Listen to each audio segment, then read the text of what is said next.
Hey guys, this is Stephen Hurd with the Z-Team OC Real Estate Group here in Orange County, California. And I'm excited to bring you guys a topic today that I absolutely know is going to benefit your business. So let's jump right into it. 6 steps to becoming a more effective negotiator so that you can win more negotiations, get more sales, and help your clients win at a higher level.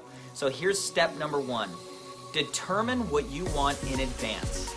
This is really important. Before you go into any negotiation, you need to determine exactly what it is that you want, because knowing what you want in advance will help to clarify the process, it'll help keep you more calm, and it'll allow you to be more resourceful when you're negotiating, because you can weigh how these factors help you reach your overall goal of what you want in that negotiation. So step number 1 is determine what you want. Step number 2, listening is your most powerful tool. Remember, we got 2 of these and 1 of these? That's because when you listen to people in a negotiation, they reveal all sorts of details to you that are helpful to you in achieving your goals. And it also tells you what variables are on their mind and how they weigh those variables. So they might tell you, price is important, timing, all these other things, and you can find out which are more important to them simply by listening. Little point A to this point is to allow for a couple of seconds when they're done speaking before you talk.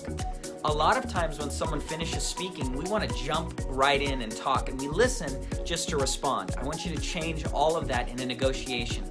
You're listening to hear. So once they're done talking, pause for a couple of seconds. I'll tell you what's going to happen.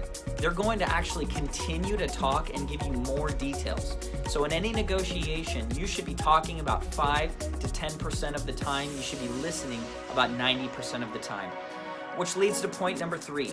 Find out what's most important to the other person.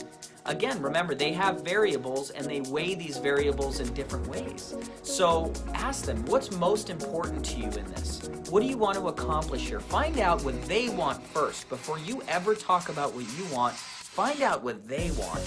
And then based upon what they want, now you can determine how you can rework the negotiation to make it a win-win for both parties and to get what you want. Point number 4, give away things that aren't important to you. That kind of sounds like a weird point, right? Here's the thing. In a negotiation, some people just want to feel like they won.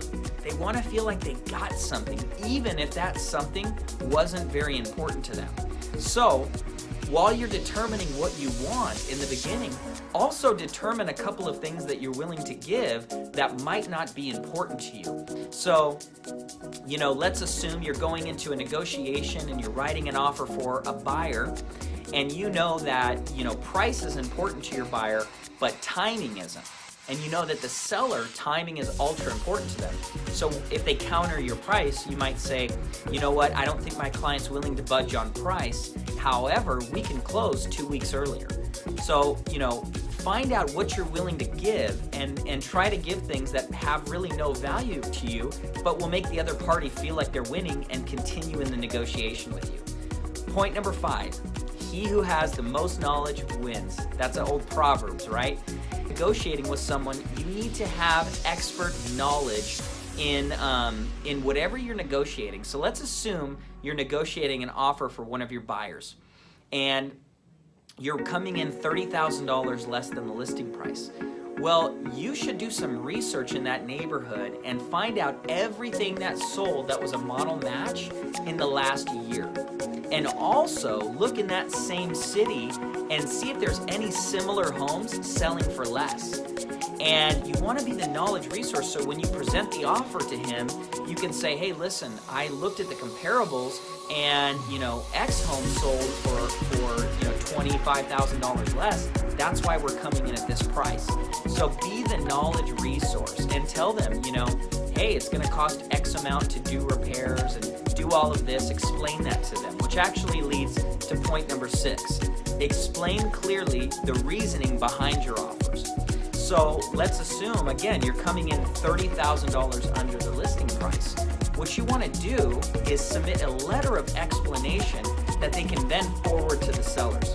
So let's say you're coming in, the home is priced at $650 and you're coming in at $620. You know, you write a letter, dear seller, you know, here's why we're coming in at $620. Number one, we had a model match of yours sell for $615. Now, even though your home was a little bit more upgraded, we have to do several repairs that we priced out with a few local contractors, and it's going to cost us, you know, $25,000. In addition to that, blank, blank, blank, and blank.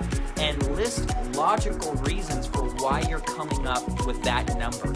Now, that doesn't mean they're going to give it to you at $620. What it does mean is those numbers are going to influence them on how they write a counteroffer. And if they would have settled normally at $640, now they might settle at $630, and it might be a win in the middle.